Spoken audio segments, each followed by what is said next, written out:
नमस्कार, मैं कुमार दिव्यम और आप न्यूज इंक देख रहे हैं। साल 2014 में एक गुजरात मॉडल का जबरदस्त धूम था। जनसभाओं में नरेंद्र मोदी गुजरात मॉडल का जिक्र करते थे, तो मीडिया चैनलों में उसका महिमा मंडन किया जाता था। ये वही गुजरात मॉडल है जिसे अखबारों के पहले पन्ने पर दिया जाता था। इस पे संपादकीय लिखे जाते थे, मैगजीन के कवर पे इसको छापा जाता था। पूरे देश को बताया यही गया कि यह गुजरात मॉडल यही वह मॉडल है जो हिंदुस्तान के युवाओं को प्रतिवर्ष 2 करोड़ रोजगार देगा। देश के नागरिकों के प्रत्येक नागरिकों के खाते में 15 लाख रुपया देगा। देश में सस्ता सिलेंडर देगा, महंगाई दूर करेगा। इसके साथ साथ देश के युवाओं को सस्ती एवं गुणवत्तापूर्ण शिक्षा देगा। यही वह मॉडल है जो देश का पूरा काया पलट कर देगा। जो 70 सालों से देश में नहीं हुआ है वह यह मॉडल कर देगा। लेकिन अब साल 2024 है और उस गुजरात मॉडल की हाल हम और आप सब लोग जानते हैं।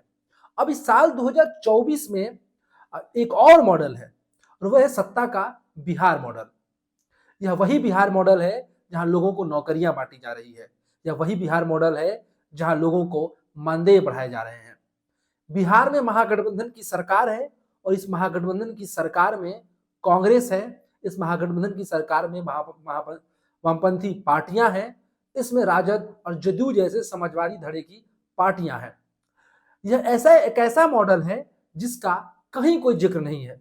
इसका मीडिया घरानों में, टीवी चैनलों में, अखबारों में कोई धूम नहीं है और ना ही इस पर संपादकीय लिखे जा रहे हैं और ना ही इसको मैगजीन के कवर पे पेज पे छापा जा रहा है।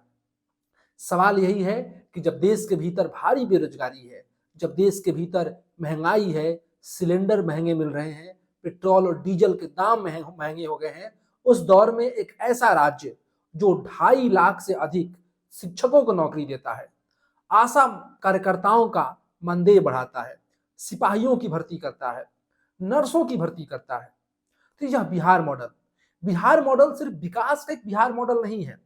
बिहार मॉडल सांप्रदायिक एवं उन्मादी राजनीति के खिलाफ लड़ने वाला एक राजनीतिक मॉडल है जो पूरे देश को पूरे दिशा दे रहा है कि किस ओर कैसे मुकाबला करना चाहिए। 22 जनवरी को जब अयोध्या में श्री राम मंदिर का उद्घाटन हो रहा था, ठीक उसी दिन बिहार के समस्तीपुर में राम जानकी अस्पताल का उद्घाटन हो रहा था। बिहार के उप मुख्यमंत्री तेजस्वी यादव ने एक भरी जनसभा में कहा कि अगर आपको बीमारी होगी, अगर आप बीमार होंगे तो आप अस्पताल जाएंगे या फिर मंदिर जाएंगे। मंदिर एवं सांप्रदायिक राजनीति के खिलाफ शिक्षा एवं अस्पताल एवं स्कूलों का रोजगार का तर्क लिए यह बिहार का मॉडल खड़ा है। पूरे देश भर में जब यह चिंता सता रही है लोगों को कि धार्मिक एवं सांस्कृतिक मुद्दे राजनीतिक विमर्श एवं चुनावों के मुद्दे हो जाएंगे, उस वक्त जन सरोकार से जुड़े मुद्दों, जन सरोकार के सवालों पर काम करते हुए एक ऐसा मॉडल है, एक ऐसी सत्ता है जो काम कर रही है। सवाल अब यह उठता है कि क्या 2024 के लोकसभा चुनाव में यह जो सत्ता का बिहार मॉडल है, यह देश के ऊपर देश का मॉडल हो जाएगा। जिस तरह से गुजरात मॉडल का प्रोपेगेंडा किया गया, जिस तरह से गुजरात मॉडल को अखबारों के पहले पन्नों पर छापे गए, उनके इश्तहार लाए गए, टीवी चैनलों, सोशल मीडिया, यूट्यूब जैसे तमाम जगहों पर लगातार दिखाया गया वो सत्ता का गुजरात मॉडल, वो सब्जबाग दिखाया गया जो हमारे हिंदुस्तान की तस्वीर को बदल देगा। उसके आगे उसके फुस होने के बाद, उस गुजरात मॉडल के फुस होने के बाद जब देश के भीतर लाखों नौकरी पद खाली हैं और बिहार रोजगार दे रहा है, तो क्या 2024 को लोकसभा चुनाव में बिहार का मॉडल जो है वो लोकसभा चुनाव का मॉडल हो जाएगा। जातीय जनगणना की अगर हम बात करें तो पूरे लंबे समय से जातीय जनगणना एक बहस का विषय बना हुआ था। अलग अलग समयों में, अलग अलग चुनावों में जातीय जनगणना के मुद्दों को लगातार उठाया जाता था।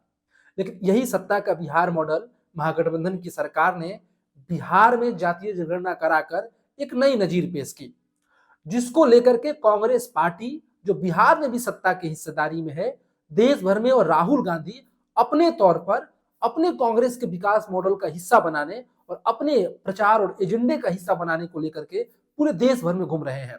लेकिन जातीय जनगणना जो बिहार में हुई, जिसके उसको उसके उद्गम स्थल एक तरह से कहिए देश के भीतर जातीय जनगणना की जो शुरुआत वापस आजादी के बाद जो पहली बार हुई, उसको कोई क्रेडिट, उस मॉडल को कोई क्रेडिट कहीं कुछ नहीं दिया जा रहा है।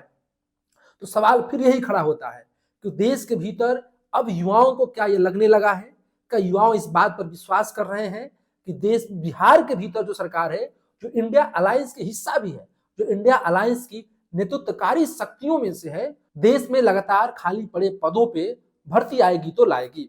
सवाल ये खड़ा होता है। देश के भीतर जब धार्मिक उन्माद फैलाने की कोशिश की जा रही है, तब देश में एक ऐसा मॉडल, बिहार मॉडल खड़ा है जो धर्मनिरपेक्षता की बात कहता है, जो लोकतंत्र की बात कहता है, जो सांप्रदायिक मूल्यों को नष्ट करने की बात करता है, जो मनुवाद के खिलाफ संघर्ष का झंडा बुलंद किए हुए है। तो क्या 2024 के लोकसभा चुनाव में बिहार मॉडल जो है एक नई धर्मनिरपेक्ष और लोकतांत्रिक मूल्यों के साथ, जहां शिक्षा, रोजगार और स्वास्थ्य के मुद्दे भी शामिल हैं, उसके साथ आगे बढ़ते हुए और इंडिया अलायंस की तरफ से और देश के लिए इस बार 2024 में एक नए मॉडल के रूप में लेकर के आएगा, जो देश की कृषि से लेकर के आर्थिक व्यवस्था से लेकर के शिक्षा, स्वास्थ्य की व्यवस्थाओं को बेहतर करने की गारंटी के साथ आगे बढ़ेगा। पिछले विधानसभा चुनाव में 10 लाख नौकरियों का वादा कर कर आए तेजस्वी उप मुख्यमंत्री बनने के बाद उसमें कुछ काम करते हुए दिखाई दे रहे थे। याद कीजिए, वही गुजरात मॉडल जो 2 करोड़ नौकरी देने के वादे के साथ आया था, जीतने के बाद यह कह गया वह तो एक जुमला था। लेकिन बिहार का मॉडल इसे जुमला नहीं कह रहा है, इसे लगातार कर रहा है। गांधी मैदान में नियुक्तियां बांटी जा रही है। अब सवाल यही है कि क्या 2024 के लोकसभा चुनाव में बिहार मॉडल जो है वो 2024 का लोकसभा चुनाव का मॉडल होगा। आपकी क्या राय है, आप कमेंट करके सेक्शन में जरूर बताएं। हमारे न्यूजिंक के जिस भी प्लेटफॉर्म पे आप इस वीडियो को देख रहे हैं, आप चैनल को सब्सक्राइब करें, फॉलो करें, लाइक करें और शेयर जरूर करें। आपका बहुत बहुत धन्यवाद।